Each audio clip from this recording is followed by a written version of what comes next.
د شهید ډاکټر اسماعیل هنیه تقبله الله د غیابي فاتحې مراسم تیر ورځ د کابل په عیدګاه جومات کې ترسره شول. غونډې ته د دین یو شمېر عالمان، قومي مشران، سپین ږیري او ځوانان راغلي وو. په دغه غونډه کې علماو په وار سره خبرې وکړې او د صهیونیستي رژیم ناوړه او غیر انساني کړنې یې وغندلې. عزیزان، تاریخ در حال تکرار شدن است. 1400 سال قبل از این رسول من، محبوب من صلی الله علیه و سلم در مکه بودن. غلبه و شوکت از آن کفر بود. صحابه سخت در تنگنا بودن. رسول من صلی الله علیه و سلم آنها را میدید که در عذاب و شکنجه قرار داشتند، اما شکست را قبول نمی کردند. پیامبر من صلی الله علیه و سلم گاهی میدید که یک خانواده با تمام اعضایش مورد شکنجه قرار میگیرد. خانواده یاسر، عمار، سمیه همه را بر ریگه‌های گرم مکه می انداختند و شکنجه می دادند، به خاطر اینکه می گفتند ربنا الله، ربنا الله، به خاطر اینکه می گفتند محمد رسول الله، محمد رسول الله. شکنجه می شدند و پیامبر از کنارشان می گذشت، اما هیچ کاری نمی توانست انجام بدهد. فقط همان جمله تاریخی را برایشان می گفت، همان جمله تاریخی را برایشان می گفت صبرا آل یاسر فإن موعدکم الجنه. صبر کنین ای خانواده یاسر، وعده جنت است. ما برای اهل غزه غیر از این چی می توانیم بگوییم؟ صبرا یا اهل غزه فإن موعدکم الجنه، صبرا یا اهل غزه فإن موعدکم الجنه. فقط می توانیم بگوییم پروردگارا برادران ما را در غزه ثابت قدم بگردان. روزهای سختی است. دنیا بر بالای غزه جمع شدند، دنیا بر بالای غزه جمع شده. جنایت کم نظیری در حال اتفاق افتادن است، اتفاق افتاده است و در حال اتفاق افتادن است. سرگشتگان وادی پندار را بگوی، سرگشتگان وادی پندار را بگوی، آن روز می رسد که از خاوران سپاه محمد شود بلند و از هر کرانه بانگ محمد شود بلند. آن روز بنگری تندیس‌های کفر، اندام‌های شرک در زیر دست و پاست. این وعده خداست و این وعده خداست. قضیه فلسطین قضیه منحصر به عرب و منحصر به اردن و یا منحصر به شام نیست. این قضیه یک قضیه جهانی است. فلسطین آبروی امت اسلامی است. جنگ مردم فلسطین جنگ با اسرائیل نیست. این جنگ با تمام استعمار است. این جنگ با تمام استکبار است. این جنگ با لندن، با پاریس و با واشنگتن است. شهید هنیه د حماس غورځنګ د مرکچی پلاوي د دفتر رئیس و چې څو ورځې وړاندې د ایران هیواد په پلازمینه تهران کې په خپل استوګنځي کې په شهادت ورسید. په جهان د ننګیالو دي دا دوه کاره، په جهان د ننګیالو دي دا دوه کاره، یا به اخري ککرۍ یا به کامران شي. په ژوند غازي، په مرګ شهید، دواړو کې خیر دی زما. د ټولو نه وړاندې د فلسطین د مظلوم، بې دفاع، ځورېدلي ولس ته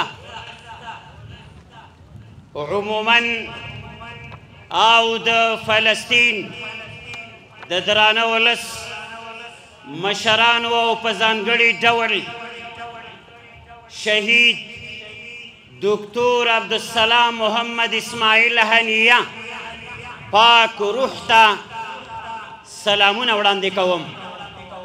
ثانیاً د دې سټیج د لارې د افغانستان مظلوم مسلمان ولس د فلسطین مظلوم ولسونو سره په هر درد او غم کې شریک دی او د دې غونډې د لارې د افغانستان مسلمان مظلوم ولس چې دغه دردونه او تکلیفونه چې نن د فلسطین په مسلمان ولس باندې تیریږي د افغانستان مظلوم ولس باندې تیر شوي دي زغملي دي ځورېدلي دي او دا ښه حس کوي نو د خپل فلسطین مسلمان ولس سره په دغه درد و غم کې شریک یو او دا زیری ورکوو لکه څنګه چې د 20 کلن جهادي انقلاب د لارې الله جل وعز د افغانستان مجاهد ځورېدلي مظلوم ولس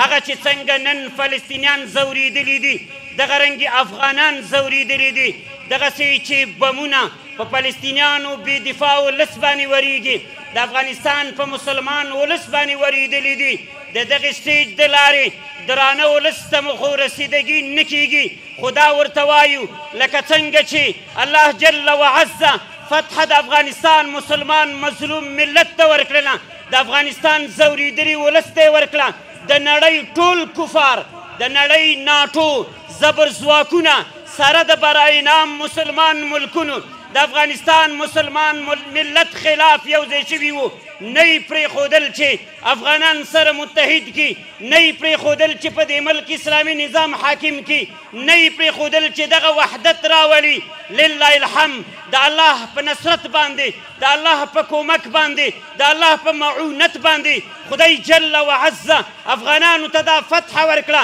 لرې نه ده چې خدای جل وعز د فلسطین مسلمان ولس د حماس مجاهدین په ځانګړي ډوله دغه رنګې فتح او کامیابي ورنصیب کړي انشاءالله پر کعبه د نصارا را چلیږي او اقصا د یهودو په قبضه کې خدایه بیا ځلې د امت راویښ کړه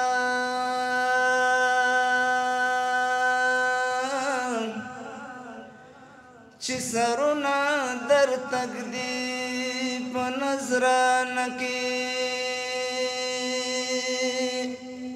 بیت المقدس شریف او مسجد اقصا دا د مسلمانانو قبله ده 19 یا 14 میاشتې امام الانبیاء صلی الله علیه وسلم په لمانځه کې و دې مسجد ته و دې قبلې ته مخ ګرځولی دي دا هغه ځای دی چې نبی اکرم صلی الله علیه وسلم د انبیاو امامت د مسجد اقصا په مرکز کې کړی دی دا هغه ځای دی چې د نبی اکرم صلی الله علیه وسلم د عرش او لا مکان او د معراج سفر د همدې ځایه سوی دی د دې مرکز سره د دنیا مسلمانان همداسې تړون لري همداسې تعلق لري لکه د حرمینو شریفینو مکې او مدینې طیبې سره چې لري